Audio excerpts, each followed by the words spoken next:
Hablemos de los derechos reales que se generaron en la época de Roma y que muchos se mantienen actualmente.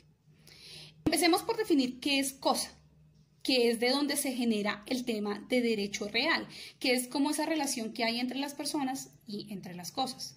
Cosa viene del latín res. Cosa es todo lo que le genere riqueza a una persona.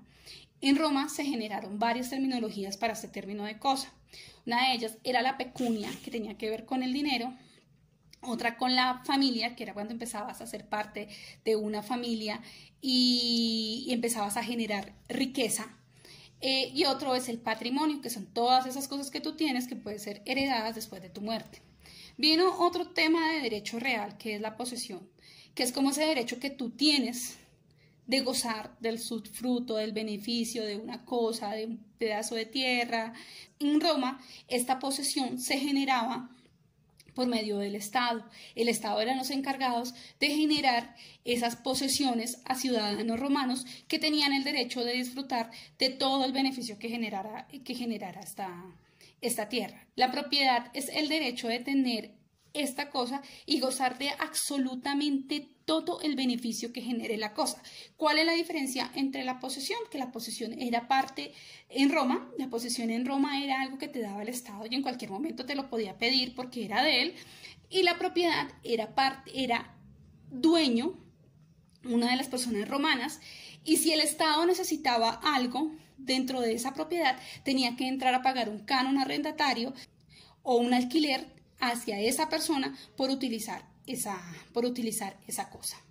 En el tema de la propiedad se divide en dos, quiritaria y bonitaria. La quiritaria era cuando se cumplía con absolutamente todos los requisitos del Estado para acceder a esta cosa, y la bonitaria era cuando no cumplías alguno de los requisitos, por lo menos uno de los requisitos era ser ciudadano romano.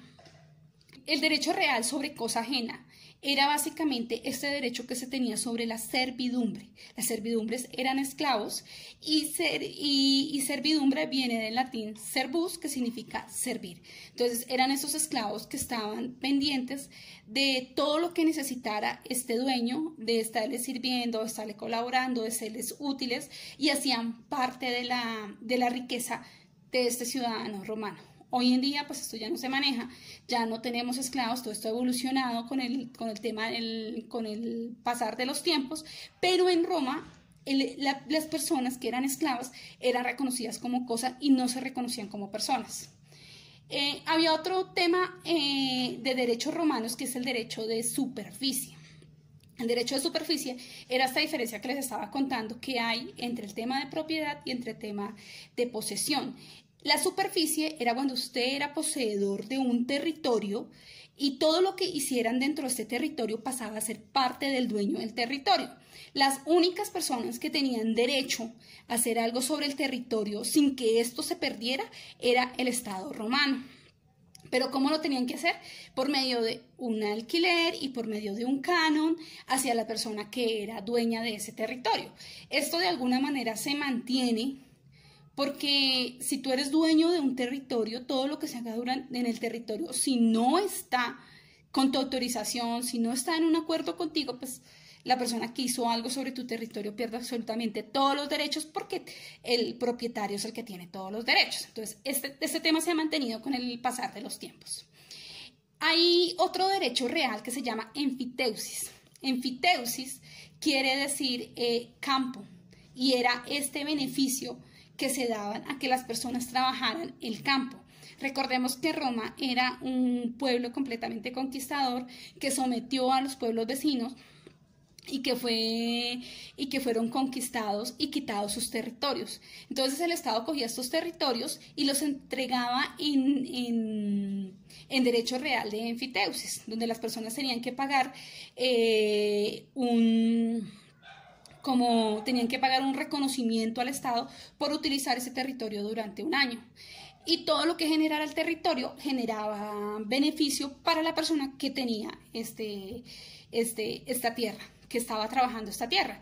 Esto, si lo miramos desde la actualidad, se mantiene desde otro concepto. Hoy en día no se llama enfiteusis, no se llama como ese tema del Estado no es tan marcado, pero sí pagamos algo que se llama impuesto predial, que es como ese proceso de arrendamiento, como ese derecho a utilizar cierto territorio durante un año. Igual tú tienes todas las garantías de que todo lo que se haga durante ese año, durante ese territorio, todos los beneficios que hayan en ese territorio son de parte del propietario. Hay otro derecho real que nació en Roma que es súper importante, que es el derecho de garantía. El derecho de garantía básicamente se generó para proteger al acreedor, donde se generan unos derechos accesorios como la prenda, la hipoteca y el goce, que son tres tipos de derechos accesorios que garantizan que se cumpla como ese requisito, que se cumpla esa obligación que tiene el deudor con el acreedor. Entonces, esto nació en Roma, pero si lo vemos actualmente todavía se mantiene con un tema de contratos, con un tema de hipoteca, con un tema de prenda, con un tema de letra, se mantienen todavía como esa protección al acreedor y ese cumplimiento que se da al deudor con un tema de derecho real.